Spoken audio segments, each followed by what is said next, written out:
myself while you're away. When you get to the Prime Minister's office, please, make sure you do all the work assigned to you by the Prime Minister. No problem, Mama. I promise. I will not disappoint you. Izima left for the Prime Minister's office.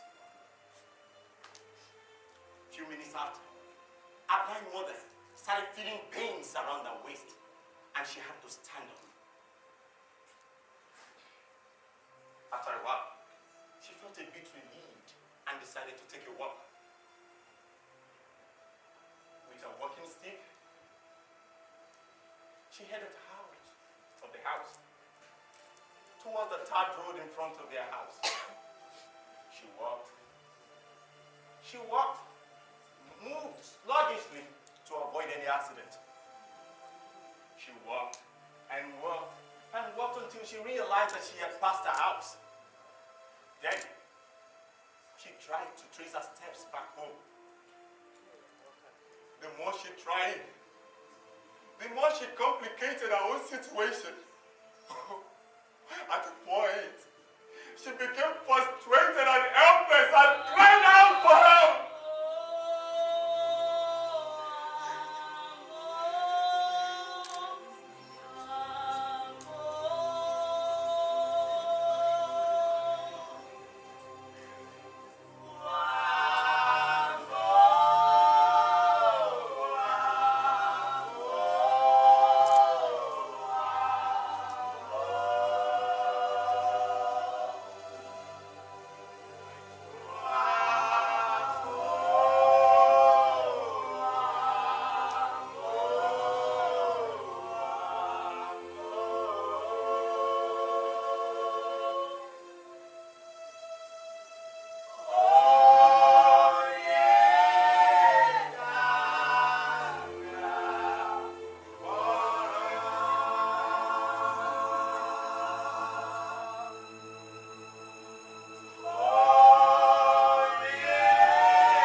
the women in the crowd tried to distract her attention from the scene of the incident. Then she realized that something terrible had happened. Then she asked, "Is my mother dead? Is my mother dead?" One of the women who were trying to distract her attention from the scene of the incident nodded her head in tears. Doubting the signal, Ezima broke through the protecting shield of the sympathizers to the very spot where the remains of her mother were gathered. Unable to absorb the horrifying shock, she fainted on the spot.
Shaky hands, Ezima scooped some wet sand and dropped it into the grave where they had placed the remains of her mother.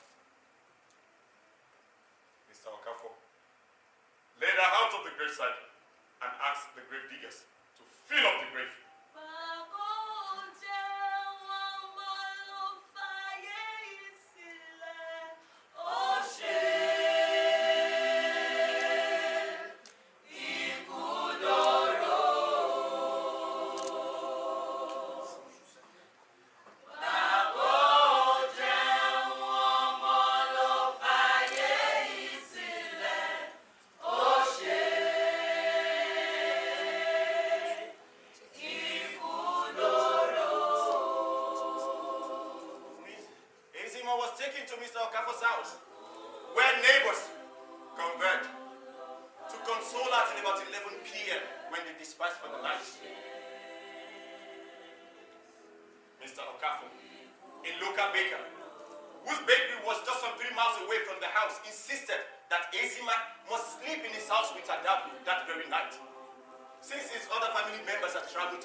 Yet, Adaku's presence will help Ezima back to normal.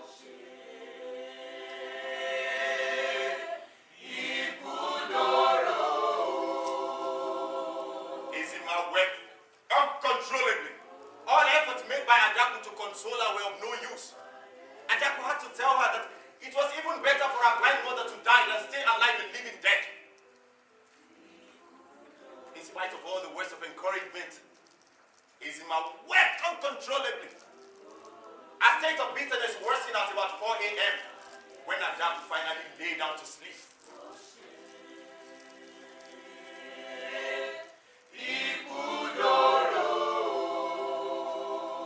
In that condition, Ezima developed a strange phobia for existence and a sudden desire to terminate her own life.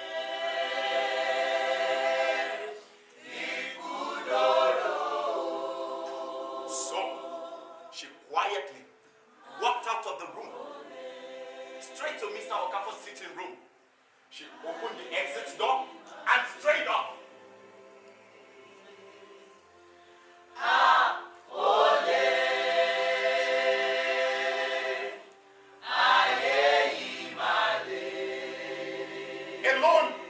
Alone in the dark, she walks along the path leading to where they bury her mother.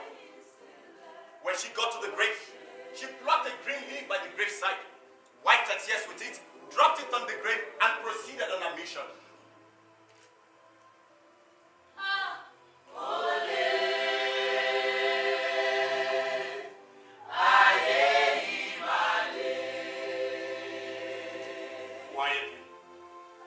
Quietly, she walked into the ground floor of the abandoned house. She went straight into the room where they kept most of their important documents. She went in search of her late mother's bag, brought out the bag, set it to the bottom, brought out a letter of appointment, and set it on fire.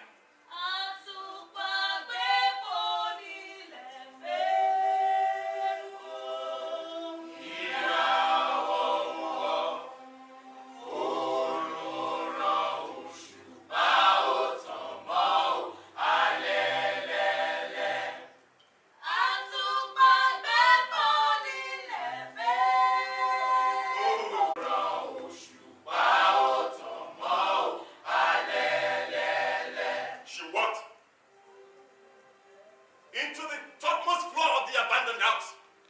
When she got to the sharp open edge of the third floor, she closed her eyes in tears and let herself loose from the frightening height. Her attempt to stay alive betrayed her last minute's wish to want to be alive. Like a faulty aircraft, Ezima crashed helplessly on the heap of sand.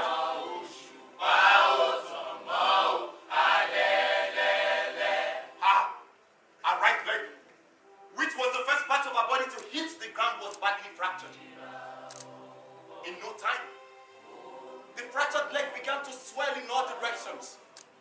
Ezima, still unconscious, a mixture of blood and fluid gushed out from her nose.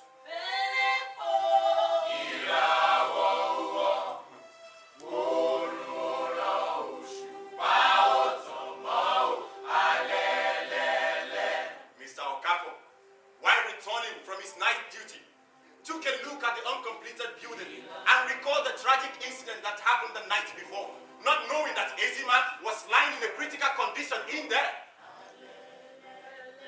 Tired and restless, as a result of his night shadow, he staggered along the tarred road leading to the front of his house. When he got to the front of his house, he was shocked to find his front door wide open at that time of the morning. Cautiously, he walked into the house, trying to confirm what must have gone wrong. Adaku, in a frantic search for Ezima, collided with him at the doorstep.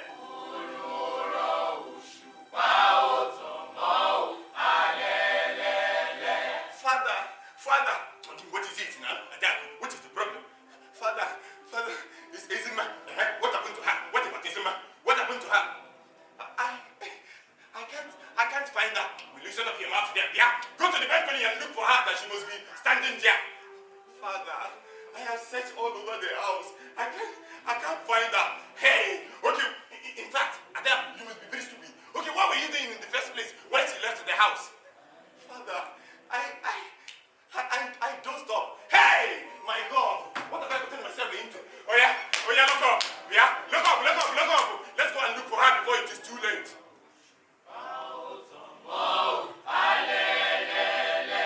Adaku and her father hurried